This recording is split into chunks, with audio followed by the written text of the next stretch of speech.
বাংলাদেশ কৃষি উন্নয়ন কর্পোরেশনের বিএডিসি অফিস থেকে এই কলার চারা দেওয়া হয়।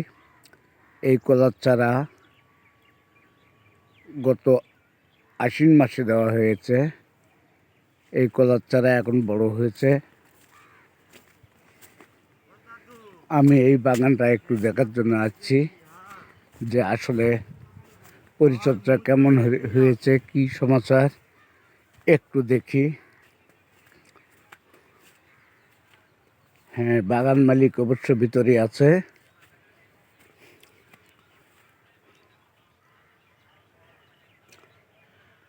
কি বাগান মালিক সাহেব আছেন নাকি? কি করেন ওই বাগানের পরিচর্যা?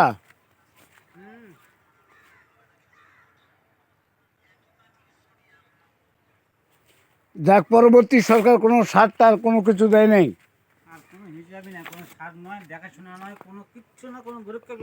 কোনো দেখাশোনা নাই, কোনো কিচ্ছু নাই, কোনো সার টার কিছু দেয় নাই। ওই প্রথম পর্যায়ে যা দিছে তাই। যেটা নিয়ে আসছি গাছ লাগানোর জন্য দিছে, ওই অবস্থা থেকে এ যাবৎ পর্যন্ত কেউ আর দেখা করেনি। সারও দেয় নাই আর না, কিচ্ছু নয়। এটা তো নির্দিষ্ট একটা বরাদ্দ ছিল। এখন বরাদ্দ কি ছিল না ছিল ওরাই ভালো জানে, মারে খেলো না আসে না কি হয়েছে। আমার সবচেয়ে আক্ষেপ এই যে বাগানটা আমার করতে বলিস ওরা, আমি নিজের পয়সা দিয়ে সব কিছু করলাম, ওরা তো অন্তত আসবে অন্তত দেখতে। আসে তো দেখার দরকার কি যে বাগানটা কেমন থাকলো, কি পরিচর্যা করতে হবে, কি ওষুধপাতি লাগবে না কি হবে না হবে। এই পাতারা একটু সরে দেন তো। তাহলে মিশাই প্যাম্পলেট দিয়ে গিয়ে তাহলে বসত বাড়ি ও আশেপাশের জমিতে উচ্চ মূল্য ও পুষ্টি সমৃদ্ধ ফল ও সবজি বাগান। আচ্ছা, কৃষক মোহাম্মদ শবিরুল ইসলাম।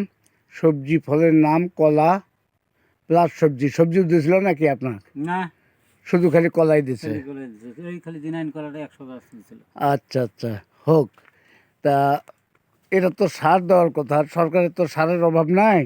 সার তো বিভিন্ন পর্যায়ে দেওয়া, দেখতেই আসে নাই, দেখার জন্যও আসে নেই, সারও দেয় নেই। আচ্ছা, এখন পাতাগুলো কুমড়ে লাগছে, মরে মরে যাচ্ছে, কি চিকিৎসা দেবো, কি করবো না করবো, নাই কোনো খোঁজ খবর নেই। আচ্ছা, যাই হোক, তো আপনি তো আমার সাথেও যোগাযোগ করতে পারেন নাকি? হ্যাঁ, যোগাযোগ করা যায় তো। তা আপনি আমার সাথে যোগাযোগ করবেন না যে এই ধরনের পাতাগুলো মারা যাচ্ছে, কি দিব, কি সমাচার?